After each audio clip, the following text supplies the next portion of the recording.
નમસ્તે દોસ્તો, હાલ હું માનવ પરિવાર ટ્રસ્ટ મનોદિવ્યાંગ સંસ્થાના કેમ્પસમાંથી ધવલભાઈની વાત કરું છું. માનવ પરિવાર ટ્રસ્ટ છેલ્લા 12 વર્ષથી એવા લોકોની મદદ કરે છે કે જેને રહેવા માટે, ખાવા માટે અને દવા માટેની કોઈ વ્યવસ્થા નથી અને માનસિક રીતના અસ્થિર છે.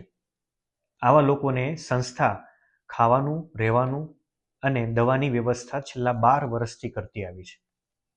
આ માનવ પરિવાર ટ્રસ્ટ ભાવનગર જિલ્લામાં પાલીતાણા તાલુકામાં પાલીતાણા સોનગઢ રોડ ઉપર આવેલા ઘોડીઢાળથી ગારિયાધાર રોડ ઉપર આવેલી છે, જ્યાં હાલ 300 કરતાં પણ વધારે મનોદિવ્યાંગ છે. છેલ્લા 6 મહિનાથી માનવ પરિવાર ટ્રસ્ટમાં મહિલા સેક્શન પણ અમે શરૂ કરેલો છે કે જ્યાં હાલ મહિલા અને પુરુષો માટે અલગ અલગ વ્યવસ્થા કરેલી છે. અલગ અલગ રૂમો, અલગ અલગ ડાઇનિંગ ટેબલો, બેડ, આ બધી વ્યવસ્થા અત્યારે હાલમાં આપી રહ્યા છે. આ વિડીયોનો હેતુ તમને સૌને એક નાનકડી અમારા વતી એક રિક્વેસ્ટ કરવાનો છે કે તમે કોઈ પણ જગ્યાએ જતા હો, તમે ગામમાં, શહેરમાં, ગમે ત્યાં તમે આવો કોઈ મનોદિવ્યાંગ વ્યક્તિ જુઓ કે જેને રહેવાની કોઈ સુવિધા નથી, રોડ ઉપર રહી છે અને કોઈ પણ વ્યક્તિ એને હેરાન કરતા હોય છે, તો આવા વ્યક્તિને અમારા સુધી પહોંચાડવા માટે તમે ડિસ્પ્લે ઉપર આપેલા નંબર ઉપર કોન્ટેક્ટ કરો. અમે એમ્બ્યુલન્સ લઈને આવશું. કોઈ પણ જગ્યાએ હોય, ગુજરાતમાં કે ભારતમાં, અમે ત્યાંથી એને અહીંયા લાવશું, સારવાર કરશું અને એને અહીંયા તમામ પ્રકારની સુવિધા આપશું. સાથે સાથે મનોદિવ્યાંગ વ્યક્તિઓની સારવાર પણ અહીંયા થઈ રહી છે.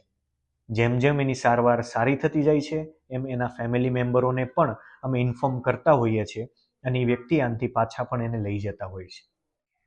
તો આ માનવીના કામમાં, માનવ સેવાના કામમાં તમે સૌ અમારો એક નાનકડો એવો સહયોગ કરો. દરેક વ્યક્તિ નાનો સહયોગ કરશે તો આ માનવ પરિવાર ટ્રસ્ટનો જે હેતુ છે આપણે ઘણા બધા લોકો સુધી પહોંચાડી શકશું. હાલ માનવ પરિવાર ટ્રસ્ટમાં એટલું ફંડિંગ નથી કે અમે સોશિયલ મીડિયાના મારફતે પ્રમોશન કરી અને દરેક લોકો સુધી પહોંચીએ.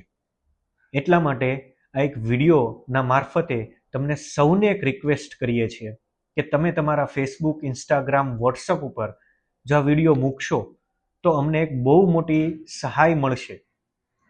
કેમ કે દરેક વ્યક્તિના પર્સનલ ફેમિલી, મિત્રો, આ બધાનો 50, 100, 150, 200, 500 જણાનું ગ્રુપ હોય છે.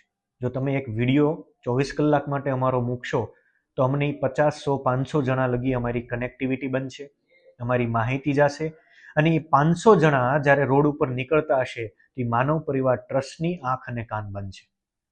તો સૌને એક રિક્વેસ્ટ કરવામાં આવે છે કે જો આવા કોઈ વ્યક્તિ હોય તો અમારા સુધી એને જરૂર પહોંચાડો. અને આ માનવ પરિવાર ટ્રસ્ટ ભાવનગરમાં રજિસ્ટર NGO છે અને દરેક વ્યક્તિનું પોલીસ વેરિફિકેશન પણ અમે કરીએ છીએ, જેથી કરીને સંસ્થાની તમામ વસ્તુ એક ટ્રાન્સપરન્સી સાથે અમે લોકો સુધી પહોંચાડવાનો પ્રયત્ન કરીએ છીએ. સંસ્થા સવાર, બપોર અને સાંજનું ભોજન જ્યારે યુટ્યુબ ચેનલ ઉપર લાઈવ કરે છે તો દરેક વ્યક્તિ એ પણ જોઈ શકે છે કે અમે દરેક વ્યક્તિઓને જે ભોજન આપીએ છીએ, સંસ્થામાં જે એક્ટિવિટી થાય છે, તો અમે સંસ્થાના યુટ્યુબ ચેનલ પર લાઈવ કરીને પણ અમે આ દેખાડતા હોઈએ છીએ. સંસ્થાની યુટ્યુબ ચેનલ માનવ પરિવાર ટ્રસ્ટ લખશો એટલે તમને યુટ્યુબ ચેનલ પણ મળી જશે. તો દરેક દર્શક મિત્રો અમને એક આ નાનકડી જો હેલ્પ કરી દેશે તો અમે અમારો હેતુ લાખો લોકો સુધી પહોંચાડવામાં સક્ષમ બનીશું. તો તમને સૌને રિક્વેસ્ટ કરવામાં આવે છે કે એક દિવસ માટે, ફક્ત એક દિવસ માટે તમે અમને તમારા સોશિયલ મીડિયામાં સ્થાન આપો અને આ માનવ પરિવાર ટ્રસ્ટના હેતુને લાખો લોકો સુધી આપણે પહોંચાડીએ. આ વિડીયો સાંભળવા માટે તમારો ખૂબ ખૂબ આભાર અને શેર કરશો તો અમે દિલથી તમારું ધન્યવાદ કરીએ છીએ. અને જો તમે માનવ પરિવાર ટ્રસ્ટને કોઈ પણ રીતના મદદરૂપ થવા માંગતા હો, કપડાં આપીને, દવા આપીને, ભોજન આપીને, તો નીચે ડિસ્પ્લે પર નંબર આપેલો છે. અને તમે ફાઇનાન્શિયલ પણ મદદ કરવા માંગતા હો તો સંસ્થા ઉપર આવો, વિઝિટ કરો અને જો તમને અમારું કાર્ય વ્યવસ્થિત લાગે છે અને અમે કહીએ એ પ્રમાણે લાગે છે તો જરૂર તમે મદદ કરજો. અને એના માટે ડિસ્પ્લે ઉપર અમે QR કોડ પણ આપેલો છે. અને જો ભાવનગર અથવા તો સૌરાષ્ટ્રના પ્રવાસમાં આવવાનું થાય તો જરૂર અમારી સંસ્થાનો એકવાર વિઝિટ કરજો. કેમ કે વિઝિટ કર્યા પછી તમને ખ્યાલ આવશે કે જે આપણે ભગવાને જે આપણને શરીર, મન અને મગજ જે સારું આપ્યું છે એ આ લોકોને નથી આપ્યું.